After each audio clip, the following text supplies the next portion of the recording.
இப்போது புதிய அறிமுகம் ஆச்சி ஹோட்டல் சாம்பார் 50 கிராம் ரூபாய் 20 மட்டுமே. தமிழர்களின் number one choice Tamil matrimony. No compromise. உங்க சைடுலயும் எங்க சைடுலயும். It's a GT promise. GT Holidays, South India's #1 travel brand. First time வாழ்க்கையிலேயே விஜய் மாவட்ட செயலாளர் கருத்து கேட்குறாரு. விஜய் முதல்வர் ஆவார், விஜய்க்காக நாங்கள் வந்தோம், நீங்கள் எங்களை ஆள் பிடிச்சிட்டு வர சொல்கிறீங்க. எவனோ மூஞ்சி தெரியாத ஒரு பணக்காரனை கொண்டு வந்து தாவேக்கால டிக்கெட் வாங்கி கொடுத்து வசதி இருக்குனால அவனுக்கு உழைச்சி அவனை எம்எல்ஏ ஆக்கிறதுக்காக நாங்கள் இருக்கிறோம். எங்களுக்கும் 5 கோடி ரூபா கிட்ட செலவு பண்ணுறதுக்கு வசதி இல்லை. நம்ம பெட்டர் சாய்ஸு என்டிஏ கூட்டணி போகிறது பெஸ்ட்டு தான் எதார்த்தம்ட்டானுங்க எல்லாரும். எனக்கு தெரிஞ்சு 90% விஜய் அங்கே போகிறதுக்கான வாய்ப்பு உண்டு. கூட்டணி மனநிலைக்கு விஜய் வந்து விட்டார். ஆமாம், வேற என்ன பண்ணலாம். எவ்வளோ சீட் சார் கேட்டிருக்காங்க? 60, 50 ஓகே. அவங்க 45, 50 இப்படி கொடுப்பாங்க. உள்ளாட்சியில் அதை பர்சன்டேஜ் கேட்டிருக்காங்க போல. ப்ளஸ்ஸு துணை முதல்வர்லாம் ஒத்துக்க மாட்டாங்க. விஜய் வந்து என்டிஏ கூட்டணிக்கு போறாரு அப்படின்னா சிறுபான்மை மக்கள் மத்தியில் அவருடைய கிரெடிபிலிட்டி கேள்விக்குறியாகும்ல சார்? என்னுடைய திட்டம் வந்து இன்னைக்கு தனியாக நின்றால் வாக்குகள் சதறும், அதனால மீண்டும் திமுக ஆட்சிக்கு வர வாய்ப்பு இருக்குது. அதனால திமுக வீழ்த்த வேண்டும்ன்ற லட்சியத்தில் நடைமுறை யதார்த்தத்தை வந்து நாங்கள் சேர்றோம். அதில் என்ன தப்பு இருக்குது? திமுக சைடில் தான் பல பேர் புலம்ப ஆரம்பிச்சிட்டாங்க. புலம்புனால தெரியுதா? நீங்கள் தான் தைரியமான ஆளாச்சே, எல்லாம் 5 வருஷம் சாதனை தானே, சாதனை மேல் சாதனை பண்ணி நீ வேறு லெவலில் இருக்கீங்க. அப்புறம் எதுக்கு தேமுதிக உள்ள கூப்பிட்றீங்க, கமல்ஹாசனை உள்ளே கூப்பிட்றீங்க, ஓபிஎஸை கூப்பிட்டு சேர்த்துக்கிறீங்க? மக்கள்கிட்ட ஆதரவு அமோகமாக இருக்குது, க்ளீன் போல்ட் ஆக்கிடுவீங்க. அப்புறம் எதுக்கு இவங்களாம் எக்ஸ்ட்ரா ஃபீல்டர்ஸு? கடந்த 1 மாத காலத்தில் இந்த லாண்ட் ஆர்டர் ரொம்ப கேள்விக்குறியாகுதே சார். அதை அட்ரஸ் பண்ணுவதில் என்ன வந்து முதல்வருக்கு ஒரு சிக்கல் இருக்குன்னு தான் நான் கேட்குறேன். முதல்வருக்கு முதல்ல அந்த விஷயம்லாம் தெரியுமான்றதான் மேட்ரு. பாலியல் பலாத்காரம் பண்ணி மாணவி இறந்து போயிருக்குது, 2 வயசு குழந்தை இது, அந்த மாதிரி குடும்பங்களை வரவழைச்சி கூட அம்மா பெரிய இழப்பு தான்மா, வருந்தாதீங்க, நான் இருக்கிறேம்மா, அவங்களுக்கு அப்படி பேசினா கூட ஒரு நல்ல முதல்வர்னு சொல்லலாம். வருத்தப்படுறாரு. ரீல்ஸ் போடுற பசங்களை கூப்பிட்டு வச்சுக்கின்னு பேசிக்கின்னு இது பண்ணுறாரு. சின்ன பசங்களை கோரியோகிராஃப் பண்ணி டான்ஸ் ஆட வச்சுட்டு அது முடிக்கும் போது அப்படின்னு முடிக்குது. இதை போய் பெருசாக பண்ணுங்க தலைவரே அப்படின்னு சொல்லி அதை பண்ண வைக்கிறாங்க, நடிக்க வைக்கிறாங்க, நடிச்சிட்டு இருக்காரு. நேற்று வந்து பிரேமலதா 0.5% கூட இல்லை, ஒரு ராஜ்யசபா சீட்டு கொடுக்குறீங்க, 8 தொகுதி 10 தொகுதின்னு பேசிகிட்டு இருக்கிறீங்க. காலம் பூரா உட்காந்து முட்டு கொடுத்து எல்லாத்தையும் திட்டு வாங்கிட்டு இருக்கிறோம். எங்களுக்கு என்ன இருக்குது அப்படின்னு பேசக்கூடிய தைரியம் இருக்கா? தோக்குறோமா ஜெயிக்கிறோமா, அப்புறம் மக்கள் நல கூட்டணி உருவாகுதியா, இந்த ஆட்சி வீழ்த்தப்படணும்னு சொல்ல தைரியம் இருக்கா? காங்கிரஸ் கட்சியில் அடிப்படையில் எல்லாருக்குமே தாவேகா கூட போகணும்னு ஆசை. அப்போ தாவேகா மாதிரி கட்சிகளோட இன்றைக்கி அவன் தனியாக இருந்தப்போ அவங்க கூட சேர்ந்துருந்தா ஒரு 5-10 சீட்டாவது எதாவது கிடச்சிருக்கும், எம்எல்ஏ சீட்டு. 2031 பெரிய லெவலில் இருக்கும் அந்த கூட்டணி. எல்லாம் ராகுல் காந்தி வாழ்க்கையில் சில நேரம் தான் கரெக்டாக சிந்திப்பாப்பில், அதில் சிந்திச்சது தான் தாவேகா கூட வரணும்னு.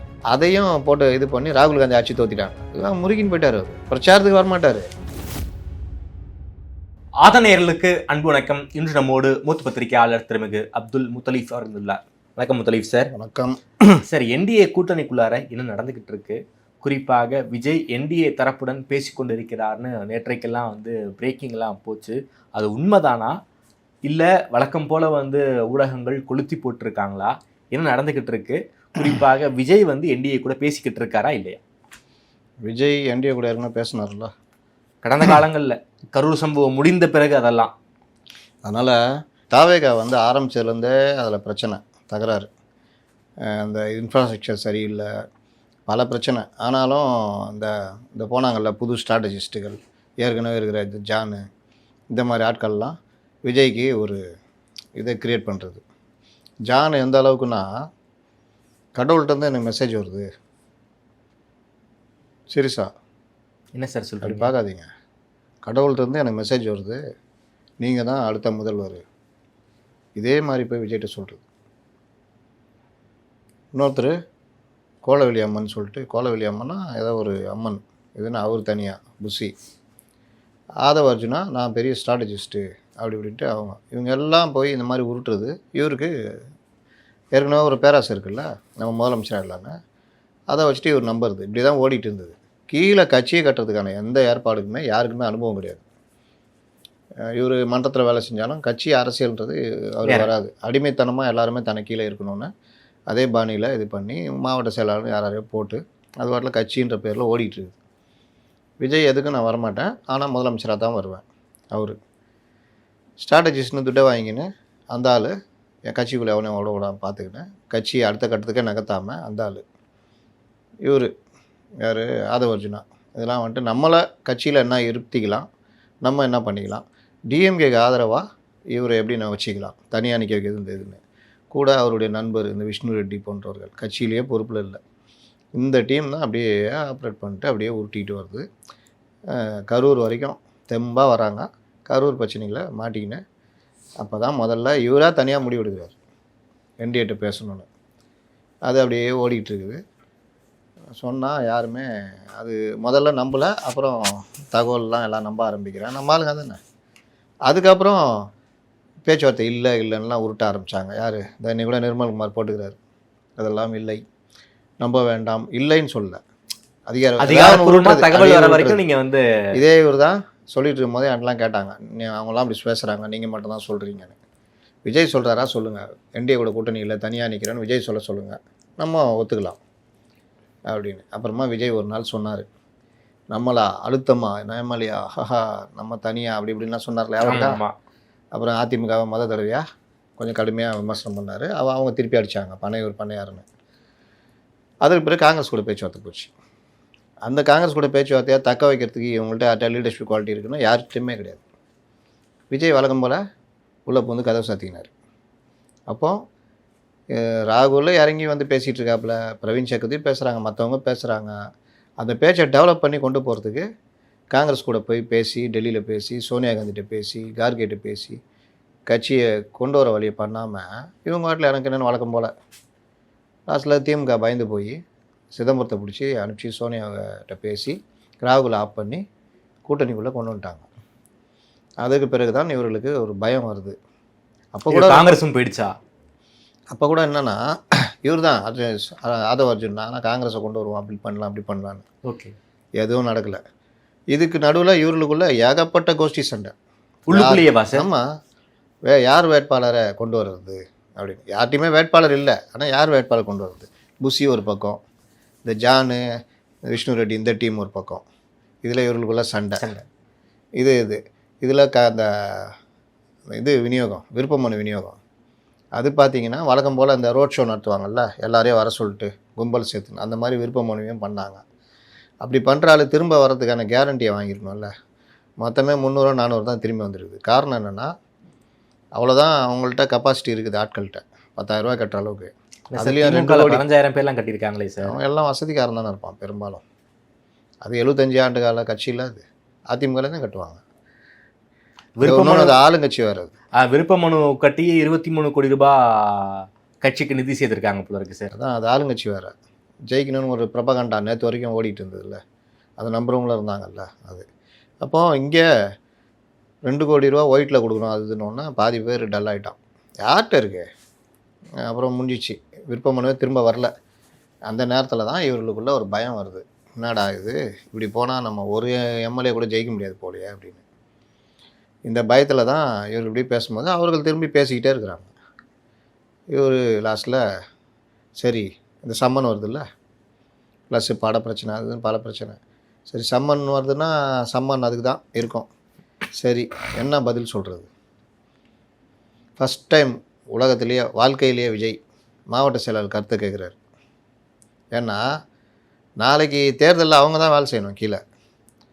அதெல்லாம் முடியாது, நீங்கள் வேலை செய்யுங்கன்னா அவன் செதறிடுவான். பாதி பேர் டிஎம்கே ஏடிஎம்கேன்னு போயிடுவான், பாதி பேர் வீட்டில் உட்காந்துக்குவான். வேட்பாளருக்கு எங்கே போகிறது? அவங்களே வேட்பாளர் பிடிச்சிட்டு வான்றாங்க. முடிஞ்சு போனால் ஒரு 30-40 வேட்பாளர் தான் இருக்காங்க கையில். மீதி ஆள் இந்த கேட்டகரி குறைஞ்சது 5 கோடி ரூபா மேலே இருந்தால் பிடிச்சிட்டு வாங்கினா அவன் எங்கே போய் பிடிப்பான்? அவன் தினக்கூலிக்கு வேலைக்கு போகிறவன், ஏதாவது கம்பெனியில் வேலை செய்வேன், இப்படி தானே மாவட்ட செயலராக வந்துக்கிறாங்க. அவங்களாம் எங்கே போவாங்க? யாரை தெரியும்? நேற்று அதெல்லாம் அந்த பேச்சில் எதிரொலிச்சிருது. எங்களுக்கு யாரை தெரியும்? சரி நாங்கள் கூப்பிட்டு வரோம், விஜய் முதல்வர் ஆவார், விஜய்க்காக நாங்கள் வந்தோம், நீங்கள் எங்களை ஆள் பிடிச்சிட்டு வர சொல்கிறீங்க. அவங்கள எம்எல்ஏ ஆக்கிறதுக்காக நாங்கள் கஷ்டப்படணும்?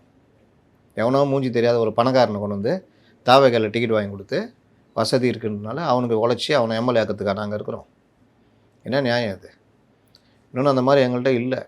எங்களுக்கும் 5 கோடி ரூபா கிட்ட செலவு பண்ணுறதுக்கு வசதி இல்லை. அப்போ என்ன பண்ணுறது சொல்லுங்கள்? நம்ம பெட்டர் சாய்ஸு, நம்ம கட்சியுடைய நிலைமை இதுதான். அதனால் நம்ம என்டிஏ கூட்டணி போகிறது பெஸ்ட்டு. ஒரு 50-60 சீட்டு கேட்போம், துணை முதல்வர் கேட்போம், ஆட்சியில் பங்கு கேட்போம், தயாராக இருப்பாங்க. நம்ம நின்னா பெட்டரு, தப்பிச்சிக்கலாம். இன்னொன்று கட்சிக்கு ஒரு ப்ராக்டிஸ் கிடைக்கும். இதான் யதார்த்தம்ட்டானுங்க எல்லாரும். நான் எப்போவுமே இதான் சொல்கிறது, இந்த விர்ச்சுவல் வாரியரு, இந்த இவனு மேலே மேடையிலேருந்து உருட்டுறது, இது எதுவுமே நிற்காது.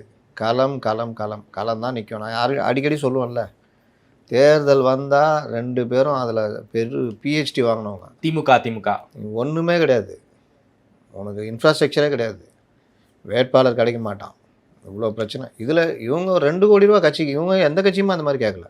எவ்வளோ செலவு பண்ணணும்னு கேட்பாங்க. ஆமாம், திமுக சரி, இவங்க கட்சி செலவு பண்ணுது பலருக்கு. எங்க சார்? திமுகலாம் கட்சி செலவு பண்ணுது. ஓகே, வேட்பாளர்களுக்கு. ஆமாம், வசதி இருக்கிறவங்கள சாட்டி விட்றாங்க. நீங்கள் தொகுதி பார்த்துக்கோ, 10 தொகுதி பார்த்துக்கோங்க. ஏடிஎம்கேலும் அதே கதை தான். அப்போ பணம் வசதி இருக்கிறவனுக்கு தான் சீட்டுன்ற மாதிரினா அங்கே இருக்கிறானுங்க. 5 பேர் இருப்பான் ஒரு தொகுதிக்கு, கட்சிக்காரன்னு இருப்பான், வசதி உள்ளவன். திமுகலையும் அதிமுக. ஆமாம், இங்கே இருப்பான், அவன் கட்சியில் பொறுப்பில் இருக்க மாட்டான், அவன் எதுவுமே இருக்க மாட்டான். இவர் எல்லாருக்கும் மாவட்ட செயலர் யார் கொடுத்துருக்காரு? கொடுத்து அவங்கள தயார் பண்ணாரா? இவங்க இனிமேல் தான் சம்பாதிச்சு வாழ்க்கையில் செட்டில் ஆகி இந்த ரேஞ்சுக்கு வரணும். அதனால் பெரிய சிக்கல் முடியாதுன்ட்டாங்க. அதை அப்படியே கன்வே பண்ணிட்டாரு. இந்த நேரத்தில் தான் அங்கே பேச்சுவார்த்தை ஒரு ரவுண்டு போயிருக்கு. போய் இவர் கொஞ்சம் கூடுதலாக கேட்டு அந்த இதுன்னு கிட்டத்தட்ட இவர் அந்த மனநிலைக்கு வந்துட்டார். கூட்டணி மனநிலைக்கு விஜய் வந்து விட்டார். ஆமாம், வேறு என்ன பண்ண முடியும்? எவ்வளோ சீட் சார் கேட்டிருக்காங்க? 60 50 ஓகே, அவங்க 45 50 இப்படி கொடுப்பாங்க. உள்ளாட்சியில் அதை பர்சன்டேஜ் கேட்டிருக்காங்க போல். ப்ளஸ்ஸு துணை முதல்வர்லாம் ஒத்துக்க மாட்டாங்க. அதெல்லாம் தேர்தலுக்கு பிறகு பார்த்துக்கலாம். தேர்தலுக்கு பிறகு அவங்க தனி மெஜாரிட்டியில் உட்காந்தாங்கன்னா இப்போ எதிர்கட்சி தேர்தலில் உட்காரு. அது அங்கே மட்டும் தேசிய கொடி போட்ட காரு கேபினெட் அந்தஸ்து கிடைக்காதா? கிடைக்கும்ல. எதிர்கட்சியாக இருந்தால் தான் லாபம். கேபினெட்டில் போய் உட்காந்தோன்னா எல்லா தவறுக்கும் பொறுப்பேற்றுக்கிற மாதிரி இருக்கும். அப்போ அந்த மாதிரி நெகோசியேஷனில் கொண்டு வந்துடுவாங்க. ஓகே சார், குறிப்பாக இன்னைக்கு வாரமிருமுறை இதழில் வந்து ஒரு நியூஸ் ஒன்று, விஜய் உள்ளே வருவதை அதிமுக விரும்பலை, எடப்பாடியார் விரும்பலை, நாம் எதுக்கு அவருக்கு அத்தனை சீட் கொடுக்குறோம் அப்படிங்கிற டோனில் ஒரு செய்தி. எடப்பாடியார் விரும்பலையா விஜய் என்டிஏ கூட்டணிக்குள் வருவதை? இந்த டெஸ்கில் உட்காந்து எழுதுகிற டீம் இருக்குல்ல, ஏதாவது ஒன்று எழுதிக்கிட்டு இருக்கோம். ஊரில் பரவலாக ஒரு கருத்து போச்சுன்னா அது எழுதுவாங்க. நம்ம எதாவது பிரேக் பண்ணால் பலரும் கத்திக்கிட்டு இருப்பான். ஒரு 5 நாள் பொறுத்து அந்த பிரேக் பண்ணது இவங்களுக்கு தெரிய ஆரம்பிக்கும். அப்புறம் அதிலேருந்து 10 கதை சொல்லுவாங்க. இன்றைக்கி முடிவு அறிவிக்கிறாங்கன்னு சொன்னாங்க, தெரியுமா? முடிவை அறிவித்து விட்டு விஜய்க்கு போகிறார், டெல்லிக்கு போகிறார். ஒரு பிரபல தொலைக்காட்சியில் நேற்று ஃபுல்லாக மீட்டிங் நடந்திருக்கு. நம்ம சோர்ஸு சொல்லிட்டாங்க, இன்றைக்கி வந்து விஜய் அறிவிக்கிறாரு அப்படி இப்படின்னு. என்ன சொல்லுவீங்க? அதனால் இந்த மாதிரி விஷயங்கள்லாம் வரத்தான் செய்யும். கூட்டணி பேச்சுவார்த்தை எடப்பாடி பழனிசாமி சொல்லிட்டு தான் எல்லாமே நடக்குது. டிடிவியை கொண்டு வந்ததுன்னா விஜயை கரூர் இன்சிடெண்ட்டில் விஜய் அங்கே தான் பேசினார், இவங்கள்ட்ட பேசலை. அப்படி பேச்சுவார்த்தை நடத்தின டீம்லேருந்தே ஒருத்தர் போய் எடப்பாடி பழனிசாமிக்கு ப்ரீஃப் பண்ணார், என்னென்ன நடந்துச்சு, என்னென்ன பேசியிருக்கோன்னு. அதனால் இது எல்லாமே வந்து அவங்களுக்குள்ளே பேசி வச்சு தான் பண்ணுறாங்க. நீங்கள் யாரை வேணால் கேளுங்க, பியூஷ் கோயலை கேளுங்க, இவரை நயினாரை கேளுங்க, என்ன சொல்கிறாங்க? கூட்டணி கட்சி தலைவர் எடப்பாடி பழனிசாமி தான், அவர் தான் முடிவெடுப்பார். அண்ணாமலை ஒருத்தர் தான் டீயும் காப்பியும் ஒன்றும் சேராதுன்னு ஊட்டினுக்கிறாரு. சார், விஜய் உள்ளே வந்துட்டாரு, விஜய் கிட்ட பேசிக்கிட்டு இருக்காங்க, உள்ளே வரப்போகிறாரு அப்படின்னா சீட் ஷேரிங் எப்படி சார் போய் முடிய வாய்ப்பு இருக்குது? விஜய் உள்ளே வராருன்னா 144 சீட்டு அதிமுக நிற்கிறதுக்கான வாய்ப்பு இருக்குது. ஓகே, 144 சீட்டு அதிமுக, 90 சீட்டு வெளியே போகும். அதில் 50 விஜய் இல்லை 45 விஜய்னா 20, 45 20 65, 15 பாமக வரும், 80 ப்ளஸ்ஸு டிடிவிக்கு ஒரு 5-6 சீட்டு கொடுப்பாங்க. ஜிகே வாசனுக்கு ஒரு 2-3 சீட்டு போவோம். இல்லாட்டி ஜிகே வாசனா ரெட்டையில் நிற்க சொல்லுவாங்க. மீதி எல்லாம் ரெட்டையில் போகும். ஓகே, அதுக்கு பிறகு யார் என்ன முருகுனாலும் போயிட்டு வாண்டுருவாங்க. அதனால் மேஜர் கட்சிகள் டிடிவி, பாமக, தாவேகா, பாஜக, ஏடிஎம்கே 5 கட்சி மேஜர் கட்சி. மற்றவர்கள்லாம் ரெட்டையில் நிற்பாங்க, தாமரையில் நிற்பாங்க. விஜய் வந்து என்டிஏ கூட்டணிக்கு போகிறாரு அப்படின்னா அவருடைய கிரெடிபிலிட்டி கேள்விக்குறியாகும்ல சார்? பாஜகவை கொள்கை எதிரின்னு சொல்லிட்டாருன்னா சிறுபான்மை மக்கள் மத்தியில் அவருக்கு ஒரு நம்பகத்தன்மை இருக்குல்ல சார், அது கேள்விக்குறியாகும்ல, அது போகும்ல சார்? நீங்கள் பார்த்தீங்கன்னா சிபிஎம்முக்கும் காங்கிரஸ் கட்சிக்கும் கொள்கையில் ஒன்றுபட்ட கொள்கை உடையவர்களா? இல்லை சார். கேரளாவில் எப்படி இருக்காங்க? பிரிஞ்சு தான் சார் இருக்காங்க, எது துருவங்களில் இருக்காங்க. பிஜேபியோட பி டீம்ன்றாரு சிபிஎம். ராகுல் காந்தி உளறல்களில் பல உளறல்களில் இது பெரிய உளறல். பிஜேபியுடைய பிடிஎம்ன்றார், சிபிஎம் சிபிஜேங்கிறாரு. சிபிஜேன்றார். இங்கே அந்த சிபிஜே தான் காங்கிரஸும் ஒன்றா இருக்குது. ஜாதி கட்சிகளோட கூட்டணி கிடையாது, ஜாதி கட்சிகள் திமுக கூட்டணிக்குள்ளே இருந்தால் நாங்கள் வெளியேறுவோம் அப்படின்னு ராமதாஸ் உள்ள வரதை, பாமக உள்ள வரதை கடுமையாக விடுதலை சிறுத்தைகள் எதிர்க்குது. அப்போ கொங்கு ஈஸ்வரன் என்ன கட்சி? சமூக நீதி கட்சியா? இருக்கிறாங்களா ஒன்றா? மதவாத கட்சிகளோட எங்களுக்கு எந்த காலத்துலேயும் இதெல்லாம் கிடையாதுன்னு உருட்டுறாங்க இடதுசாரிகள். அப்போ இவங்களாம் மதவாத கட்சி இல்லையா? இஸ்லாமிய கட்சிகள்லாம் எந்த அடிப்படையில் இயங்குறாங்க? அவங்க அனைத்து மக்களுக்காக இயங்குறாங்க, அவங்க ஒன்றா இருக்காங்கல்ல. இங்கெல்லாம் முரண்கள் இருந்து எல்லாம் இருந்தால் ஓகே. அங்கே லைட்டாக அவர் கட்சி ஆரம்பித்தா அவர் பேசுறது பல விஷயம் சீரியஸான விஷயமே கிடையாது, அது போகிற போக்கில் அது சொல்கிறது. இன்னொன்று, இங்கே பெரிய கூட்டணி ஏடிஎம்கே தான். ஆமாம், ஏடிஎம்கேவே சொன்னது என்னென்னா, எங்களுக்கு பாஜகவுடைய கருத்துக்கள்லாம் உடன்பாடு கிடையாது, நாங்கள் அனைவருக்குமான கட்சி, எங்களுக்கு மதசார்பற்ற கட்சி, நாங்கள் அவங்களுக்கு மும்மொழி கொள்கை இருக்குது, இவங்களுக்கு இருமொழி கொள்கை இருக்குது, இந்த மாதிரி பல விஷயங்கள் எனக்கு முரண்பாடு இருக்குது. ஆனாலும் திமுக வீழ்த்தணும், நாங்கள் ஒன்றா இருக்கிறோம். சேம் அதே பேட்டர்ன் தான் விஜய்க்கு. நான் ஏடிஎம்கே கூட்டணியில் இருக்கேன், இங்கே பெரிய கட்சி ஏடிஎம்கே, அந்த கூட்டணியில் இருக்கிறேன். என்னுடைய திட்டம் வந்து இன்றைக்கி தனியாக நின்றால் வாக்குகள் சதறம், அதனால் மீண்டும் திமுக ஆட்சிக்கு வர வாய்ப்பு இருக்குது. அதனால் திமுக வீழ்த்த வேண்டுன்ற லட்சியத்தில் நடைமுறை யதார்த்தத்தை உணர்ந்து நாங்கள் சேர்றோம். அதில் என்ன தப்பு இருக்குது? மாறுபட்ட கொள்கை உள்ளவர்கள் இந்த கட்சியில் இல்லையான்னு திருப்பிட்டு கேட்டாங்கன்னா போயிடுவோம். நீ காலிலேருந்து ஆரம்பிச்சு இந்த சினிமா ரிப்போர்ட்டர்லாம் கூட சினிமாவில் இதை கருத்து சொல்லியிருந்தவங்களாம் இப்போ அரசியல் கருத்து சொல்ல வர ஆரம்பிச்சிட்டாங்க. ஏன்னா விஜய் அரசியல் வந்ததுனால இவங்களும் அரசியல் இதாகிட்டாங்க, உட்காந்துட்டு கருத்து சொல்லிக்கிட்டுலாம் இருக்கிறாங்க. என்ன பண்ணுறது? திமுக சைட்லேருந்தும் பல பேர் புலம்ப ஆரம்பிச்சிட்டாங்க. இப்போ புலம்புனால தெரியுதா, நீங்கள் தான் தைரியமான ஆளாச்சே, வடிவேல் சொல்லலாம், நீ தான் தைரியமான ஆளாச்சே, அப்படி சொல்லு அப்படின்னு. அந்த மாதிரி நீ தான் தைரியமான ஆளாச்சு, அது பண்ண வேண்டியதானே. எல்லாம் 5 வருஷம் சாதனை தானே, சாதனை மேல் சாதனை பண்ணி நீ வேறு லெவலில் இருக்கீங்க. அப்புறம் எதுக்கு தேமுதிக உள்ளே கூப்பிட்றீங்க, கமல்ஹாசனை உள்ளே கூப்பிட்றீங்க, ஓபிஎஸை கூப்பிட்டு சேர்த்துக்கிறீங்க? நீங்கள் தைரியமான ஆள் தானே. 5 வருஷம் சிறப்பான ஆட்சி, உங்கள் கூட்டணி வலுவான கூட்டணி, மக்கள்கிட்ட ஆதரவு அமோகமாக இருக்குது, க்ளீன் போல்ட் ஆக்கிடுவீங்க.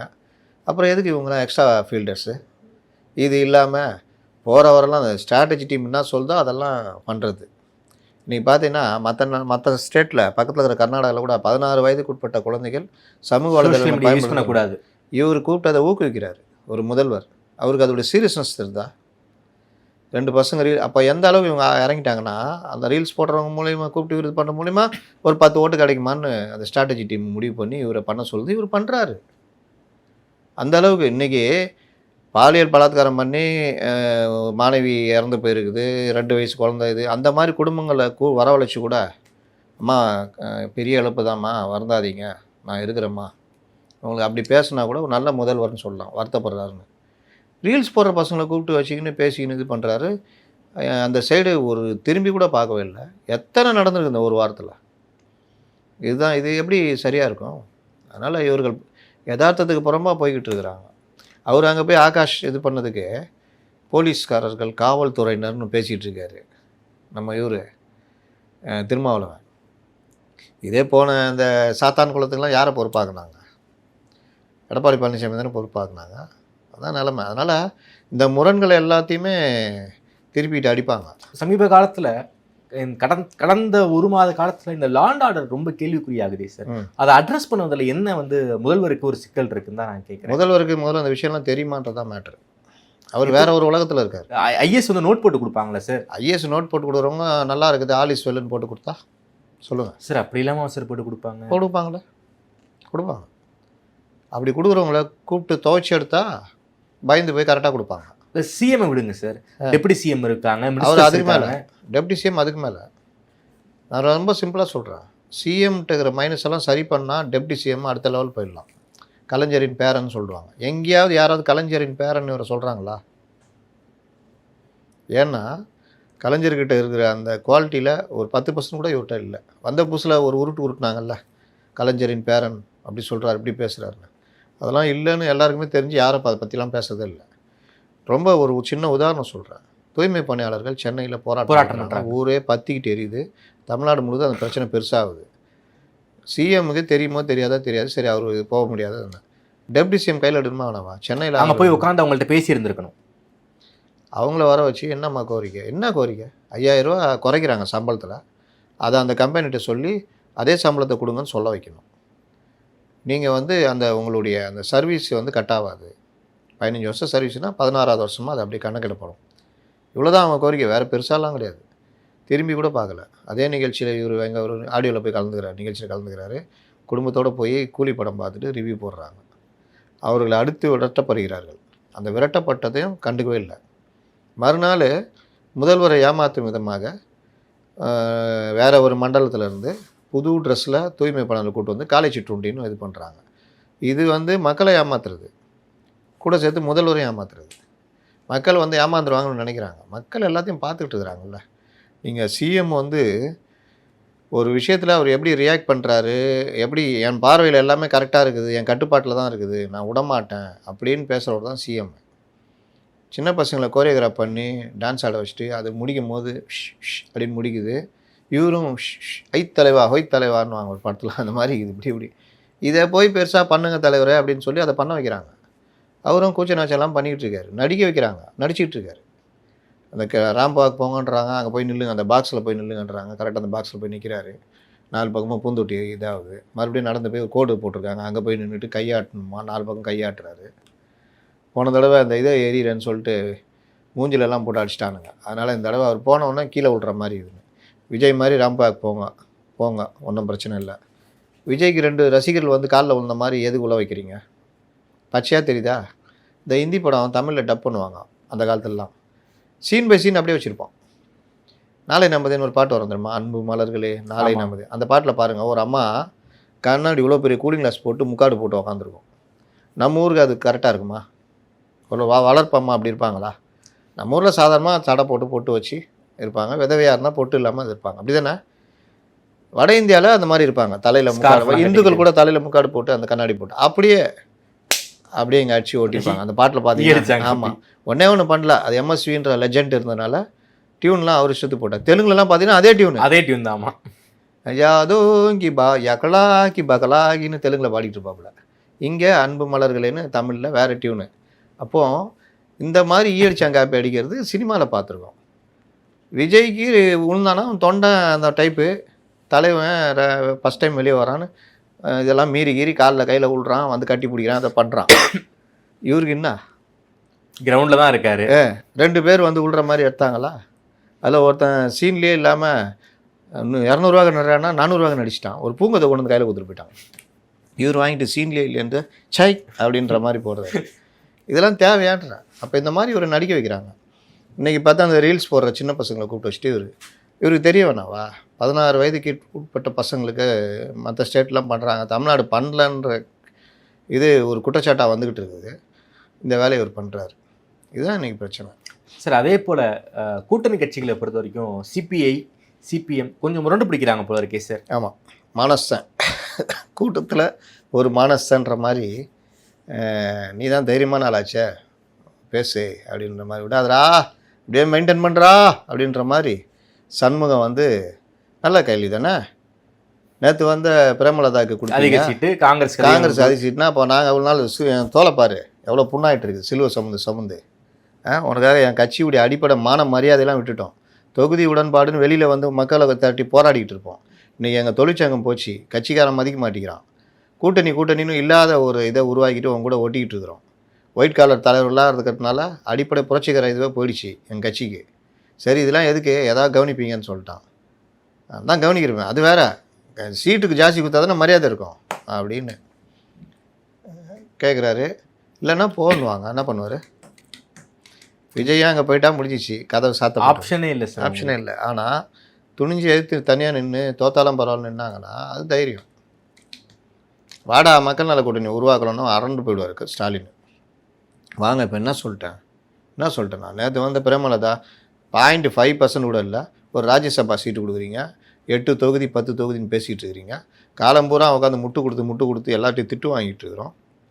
எங்களுக்கு என்ன இருக்குது அப்படின்னு பேசக்கூடிய தைரியம் இருக்கா? வாடா மக்கள் நல கூட்டணி உருவாகுன்னு சொல்லக்கூடிய தைரியம் இருக்கா? மீண்டும் மக்கள் நல கூட்டணி உருவாக்குங்க, தோக்குறோமா ஜெயிக்கிறோமா, அப்புறம் மக்கள் நல கூட்டணி உருவாகுதியா, இந்த ஆட்சி வீழ்த்தப்படணும்னு சொல்ல தைரியம் இருக்கா? அதை வேறு மாதிரி பார்த்துருவாங்க. திருமாவளவனா முரண்டு பிடிச்சாருன்னா கட்சி கைவிட்டு போயிடும். 4 எம்எல்ஏ ஒரு எம்பி அண்ணன் போயிட்டு வாங்கினா நல்லா இருங்கன்னுருவாங்க. அதான் இன்றைக்கி அவருடைய நிலைமை. இடதுசாரிகள் குனிஞ்சே பழக்கப்பட்டாங்க ஓபிஎஸ் மாதிரி. அதனால் இனிமேல் நிமிர முடியாது. அமைதியாக இருக்காரே சார் திரும்ப. என்ன சார் இன்னும் அதிகாரப்பூர்வமாக ஒரு தடவை போய் பார்த்துருக்காங்கன்னு நினைக்கிறேன். அன்அஃபிஷியல் டாக்ஸ் தான் போய்கிட்டு இருப்பதாக தகவல். ஒன்றுமே பண்ண முடியாது. 6 சீட்டு இல்லை 5 சீட்டு. கேடஸ் மத்தியில் ஒரு மிகப்பெரிய குழப்பம் உண்டாகுமே சார் விசிகாவில். இருக்கும். சிபிஐ சிபிஎம் விட்டுருங்க சார், அதை பற்றி நம்ம வந்து தலைமை முடிவு எடுத்துட்டாங்க, கமிட்டி முடிவு எடுத்துட்டாங்கன்னா தொண்டர்கள் வந்து அமைதியாயிருவாங்க. விசிகாவில் ஆக மாட்டாங்க. போன மாநாட்டில் ரவுண்டு கட்டி அடிச்சாங்க. கே பாலகிருஷ்ணன் கதறிட்டார். இல்லை நம்ம எப்பவுமே தொகுதி உடன்பாடு தான், இந்த தடவை தான் நம்ம வந்து ஒரே கட்சியோட அப்படியே ட்ராவல் பண்ணிட்டோம் கூட்டணின்ற பேரில், தப்பு பண்ணிட்டோம், இனிமேல் அது நடக்காதா நீ இறங்க முதல்லன்ட்டாங்க. இந்த தடவை டபுள் டிஜிட் வாங்கலைன்னா தனித்து போட்டி அப்படின்னு அதான் இப்போ சண்முகத்தை இடிக்குது. கூட இருக்கிற கனகராஜும் அருணனும் ஒத்துக்கலாம். இல்லை அந்த எம்எல்ஏக்கள்லாம் இருந்தால் கூட நாகை மாலிலாம் அவர்லாம் குடிசை வீட்டில் இருக்கிறாரு. அந்த மாதிரி அந்த கந்தரவக்கோட்டை அந்த எம்எல்ஏ கூட அந்த மாதிரி தான். அதனால் அந்த மாதிரிலாம் இவங்கெல்லாம் கிடையாது. அவங்களாம் புதுசு அப்பல் கட்டுறவர்கள். இந்த தலைமையில் இருக்கிற இந்த இன்னும் பெஞ்சு தேய்ச்சிக்கிட்டு இருக்குது மாநில செயற்குழுன்னு பழைய டிக்கெட்டுங்கெல்லாம் எல்லாம் ஒயிட் காலர் சிந்தனை. சங்கத்திட்ட இருந்து காசை வாங்கி அனுபவிக்கிறது இந்த மாதிரி. இப்போ புதுசாக இந்த புது கல்ச்சருக்கு வந்துட்டாங்க. அந்த 5 கோடி 10 கோடி இருந்ததில்ல, 10 கோடி 15 கோடி அந்த மாதிரி. அதனால் அவருடைய புரட்சிகர தன்மையெல்லாம் இப்போ சுத்தமாக கேள்விக்குறி. கட்சியில் இருக்கணும்னு பேசுகிறான். நம்ம பழைய தோழர்லாம் கேட்டால் ஐய கேவலம் தோழர்ன்றாங்க. இந்த மாதிரி கேவலமாக போயிட்டாங்க. எல்லாம் போச்சு. இவங்களோட சேர்ந்து இருந்து தொழிற்சங்கங்கள் பாதி காலி ஆகிடுச்சு. யாரும் வரதே இல்லை. தொழிற்சங்கங்கள் ஜாதி அமைப்புகளாக போயிடுச்சுன்றாங்க. ஜாதி அடிப்படையில் தொழிற்சங்கங்களை பிரிய ஆரம்பிச்சிட்டாங்க. யாருமே சிஐடி இந்த பக்கம்லாம் வரதே இல்லை. அந்த அளவுக்கு மோசமாக போயிடுச்சு தோழர். இன்னொன்று இவர்களுக்கும் எதை பற்றி கவலை இல்லை. சங்கங்களை பணம் காய்க்கிற மரமாக தான் இவங்க எப்போவுமே பார்க்குறாங்களே தவிர நம்ம எடுக்கிற முடிவு கீழே தொழிற்சங்கங்களை பாதிக்கும், அந்த தொழிலாளர்களை பாதிக்கும். இப்போ மின்வாரியம் இருக்குது, அதில் வந்து உங்களுக்கு இது வேணும், அந்த ஊழியர்களை பணி அமர்த்துறதுக்கு இது காலி பணியில் நிரப்பணும், ஒப்பந்த பணியாளர்களை நிரந்தர பணியாளர், இதுக்கெல்லாம் கட்சியும் சண்டை போடணும். இவங்க கட்சிக்கு இதுக்கு சம்மந்தம் இல்லாத மாதிரி இவங்க கை கோத்துட்டாங்க இருப்பாங்க. சங்கம் மட்டும் சண்டை போடும். சங்கத்துலேயும் சங்க தலைவர்கள் யாராவது பண்ணால் அவர்களையும் மட்டுப்படுத்துகிற வேலை பண்ணுறது. அரசுடைய அவலங்கள் எல்லாமே தொழிற்சங்க தலைவர்களை தான் முதல்ல தெரியும்.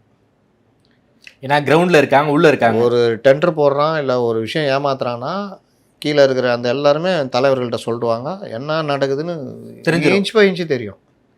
அப்போ அவர்கள் தான் பேசணும், பேட்டி கொடுக்கணும் எல்லாம். அதுவும் இந்த காலத்தில் என்ன எவ்வளோ இது. ஆனால் யாரும் பேட்டி கொடுத்து பார்த்துருக்கீங்களா? தொழிற்சங்க தலைவர்கள் யாராவது இவர் கூட கொடுத்துருந்தாரு டாஸ்மார்க்கு எதிராக திருச்செல்வன். ஆமாம். அப்புறம் எங்கே போனார்? பல தலைவர்கள் தொழிற்சங்க தலைவர்கள் யாருக்காவது இப்போ தெரியுமா நமக்கு இவர் தான் தொழிற்சங்க தலைவர்னு? ஏன் தெரியலன்னா யாரும் பேட்டி கொடுக்கக்கூடாது, இந்த அரசுக்கு எதிராக பேசக்கூடாது.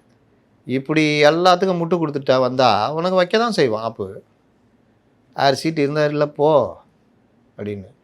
இவர்களுக்கு ஒன்று தெரிய மாட்டேங்குது. அவர்களால் இவங்களுக்கு வாழ்க்கைனா இவர்களால் அவர்களுக்கு வாழ்க்கை. நீ 26-25% தான் வச்சுருக்க. இவங்க எல்லாம் சேர்ந்தால் தான் நீ ஆட்சியை பிடிக்க முடியும். அந்த அடிப்படை அனுமாருக்கு அவர் பாலம் தெரியாதுன்னுவாங்க. இவர்களுக்கு தெரியும். கீழே இருக்க தொண்டர்கள், நீங்கள் சொன்னீங்களே தொண்டர்கள் இதுன்னா மேலே தலைமை கட்டளை இட்டால் தேசிய கட்சி அதெல்லாம் கிடையாது. காங்கிரஸ் கட்சியில் அடிப்படையில் எல்லாருக்குமே தாவேகா கூட போகணுன்னு ஆசை. இந்த அனுபவித்து சோகம் கண்டு இருந்தாங்கல்ல, அந்த பார்ட்டிங்க தான் போய் சோனியா காந்தியை பிடிச்சி இந்த சிதம்பரம் இந்த எம்எல்ஏக்கள் செல்வ பெருந்தகைகளாம் என்ன காங்கிரஸை பற்றி என்ன கவலை இருக்குது? காங்கிரஸ் அடுத்த கட்டத்துக்கு நகரணும்னா நீண்ட கால திட்டம் வேணும்.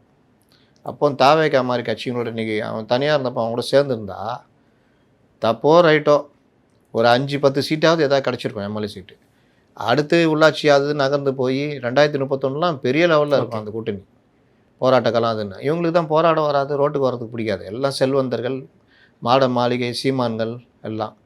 அப்போ இவர்களுக்கு எளிதாக கிடைக்கிறதுன்னா எல்லா வசதிக்கு வசதி இத்தியாதி ப்ளஸ் எம்எல்ஏ ஆக்கி விட்ருவாங்க. மக்களை பற்றி என்ன கவலை?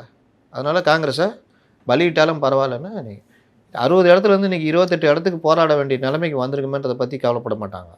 இன்றைக்கி நம்ம வயிறு ரொம்புதா அவ்வளோதான், போய் சேர்ந்தாச்சு. அதுக்கு சோனியா காந்திலேருந்து ராகுல் காந்தி வாழ்க்கையில் சில நேரம் தான் கரெக்டாக சிந்திப்பாப்புல, ஜோடோ யாத்திரை இந்த மாதிரி அதில் சிந்திச்சது தான் தாவேகா கூட வரணும்னு. அதையும் போட்டு இது பண்ணி ராகுல் காந்தி ஆட்சி தோற்றிட்டாங்க. இவன் முருகின்னு போயிட்டார். அவர் பிரச்சாரத்துக்கு வரமாட்டார். ராகுல் காந்தி ஏதாவது பார்த்தீங்களா அதுக்கப்புறம்? இல்லை. பிரதர் அது கிருதர் போடான்ட்டு. இப்போ என்னன்னா சோனியா காந்தியை பிடிச்சாங்க, இது பண்ணால் முடிச்சிட்டாங்க. அப்போவும் உங்களுக்கு ஏதாவது லாபம் வந்ததா? சரி இந்த மாதிரிலாம் பேசி வச்சதுக்கு ஒரு 30 சீட்டு கொடுங்கன்னு முடிச்சிங்களா? இல்லை. சேம் இதே தான் சிபிஎம் சிபிஐக்குள்ளே கீழே தொண்டர்களுக்கு தெரியும். ஆனால் இவங்க தெரியும் அவங்களுக்கு தெரிஞ்சே பலி கொடுக்குறாங்க. ஓகே. விடுதலை சிறுத்தைகளும் அப்படி தான். அந்த மேலே இருக்கிற ஒரு 4-5 எம்எல்ஏக்கள் இருக்காங்களே, ஆளூர் ஷாவனாஸ்லாம் விட்டா டிஎம்ல சேர்ந்துருவார். திருமாலாம் முரண்டு பிடிச்சா டிஎம்ல சேர்ந்துருவார். இப்போ திருமா வந்து இல்லைங்க மக்கள் நல கூட்டணி அமைக்கிறோம் வாங்கன்னு சொல்லிட்டு திருமா இடதுசாரிகள் வெளியே போகிறாங்க வச்சுக்கோங்க. இந்த டிக்கெட் இருக்குதுல்ல இவங்க எல்லாம் அங்கே இருந்துவாங்க. நாங்கள் தான் கட்சி தேமுதிக உடைச்சாங்க தெரியுமா? மக்கள் நல கூட்டணி விஜயகாந்த் போனப்போ உடைச்சாங்க. ஆமாம் ஆமாம் 3 பேர். நீ 3 பேரும் நல்லா இருக்கிறாங்களா? அது 3வது ஆளுக்கு தான் இப்போ ராஜ்யசபா எம்பி கொடுத்தாங்க, கான்ஸ்டன்டைன். அதுக்கப்புறம் சந்திரகுமார். அதில் கூட பாருங்க, நல்லா பாருங்க, அந்த திமுகவுடைய அடிப்படை தொண்டர்களுக்கு அந்த அடிப்படை இதுவே கிடையாது. ஒரு மாணவ ரோஷம் இதுவே கிடையாது. வர்றவங்கலாம் பதவி வாங்கிட்டு போகிறாங்க, வர்றவங்களுக்கெல்லாம் நல்ல சலுகை ராஜ்யசபா அது இது. அடிப்படை ஆட்களுக்கு கிடையாது. அதிமுகலேருந்து வந்த எல்லாரும் வளமாக இருக்கிறாங்க, மாற்றுக் கட்சியிலேருந்து வந்த எல்லாருமே நல்லா இருக்காங்க. காலமெல்லாம் உழைச்சவங்க கீழேயே உழைச்சிக்கிட்டே இருக்கணும். இப்போ போடி ஓபிஎஸ் நிற்பார். இப்போ அங்கே இருக்கிற திமுக என்ன வருது, அவர் புள்ள ஒரு இடத்துல நிற்பான். அது அங்கே யார் இதாக வருது? ராஜ்யசபா டிக்கெட்டை கான்ஸ்டன்டைன் கொண்டு போகிறாரு. நான் போட்டேன் 2 தேமுதிக ஒரு திமுக ஒரு காங்கிரஸ்ன்னு. ஒன்று இவன் குதிக்கிறான். என்ன குதிக்கிற? அவர் யார்? அவர் எத்தனை 4 வருஷம் முன்னாடி அவர் எங்கே இருந்தார்? அவர் இன்றைக்கி வந்துட்டா உடனே கொடுப்பீங்களா? அப்போ காலமெல்லாம் உரைச்ச நம்ம மெல்டிங் பாயிண்ட்டு சரவணனுக்கு என்ன தான் மரியாதை இருக்குது? தேசிய லெவலில் அவர் கத்தின்னு சண்டை போட்டுனுக்கிறார்ல சரவணன், இவரோட சீனியர் தானே அவர். டிஎம்கே வழக்கறிஞர் சரவணன். அதுக்காக தான் அவருக்கு சொல்கிறாங்களே வெளியில் பட்ட பேர், அதை சேர்த்து சொல்கிறேன் உங்களுக்கு புரியட்டோன்னு. அவர் தேசிய லெவலில் பிரபலம்ல அவருக்கு ராஜ்யசபா கொடுக்கலாம்ல, ஏன் கொடுக்கல? அவரோட சீனியரா கான்ஸ்டன்டைனு? இல்லை அவரோட படித்தவரா? ஏன் கொடுக்கல? இதுதான் நிலமை. சீனியர்களை விட்டுட்டு திடீர்னு வில்சனை கூப்பிட்டு கொடுத்தாங்கல்ல, எது கொடுத்தாங்க? சட்டத்துறையில் ஏகப்பட்ட சீனியர்கள் இருக்காங்க. அதுதான் விடுதலை. அப்போ என்ன? அதனால் இவங்க இது என்னென்னா இவர்கள் இஷ்டம். ஃபஸ்ட்டு குடும்பம், அப்புறம் குடும்பத்துடைய நண்பர்கள், அப்புறம் அமைச்சர்கள், அமைச்சர்களுடைய வீட்டு பிள்ளைகள், அப்புறம் வெளியிலேருந்து வந்தவர்கள், இது எல்லாம் போக மிச்சம் இருந்தால் இந்த அப்படி தொண்டர்கள். இதே தான் எல்லாத்துக்குமே நடக்குது. காங்கிரஸ்லேயும் இப்போ அதான். அதனால் பலி கொடுக்குறாங்க. அடிப்படை தொண்டர்கள் ஒன்றும் இல்லாமல் போகிறாங்க. இதுக்கு அநேகமாக இன்று அல்லது நாளை தமிழகத்தில் பெரும் அரசியல் மாற்றம் வருவதற்கான முடிவு தெரியும். எனக்கு தெரிஞ்சு 90% விஜய் அங்கே போகிறதுக்கான வாய்ப்பு உண்டு. ஏன்னா பாஜகவுடைய மூத்த தலைவர்களே பேசியிருக்கிறார்கள், கிட்டத்தட்ட வந்துடுறாங்க அப்படின்னு. இது வரைக்கும் பேசாதவர்கள். அதை மீறி ஒரு 10% விஜய் யதார்த்தத்துக்கு புறம்பாக அவர்களுடைய 90% மாவட்ட செயலாளருடைய எண்ணங்களுக்கு எதிராக வெளியில் வந்தார்னா அதனுடைய பலனை விஜய் அனுபவிப்பார். எப்படி இருந்தாலும் விஜய் பிரிக்கிற வாக்குகள் திமுகவுடைய வாக்குகள், அது பெரிய சிக்கலாக மாறும். ரொம்ப நன்றி சார். தமிழ்நாடு அரசியல் களம் தொடர்பாக பல்வேறு கேள்விகளுக்கு ரொம்ப அறிவாக பதில் சொல்லியிருக்கீங்க. ஒரு 2 நாளில் தமிழ்நாடு அரசியல் களத்தை ஒரு மிகப்பெரிய ஒரு மாற்றம் வரும்னு சொல்லியிருக்கீங்க. பார்க்கலாம் சார். நேரம் கொடுத்து பேசியிருக்கேன். நன்றி.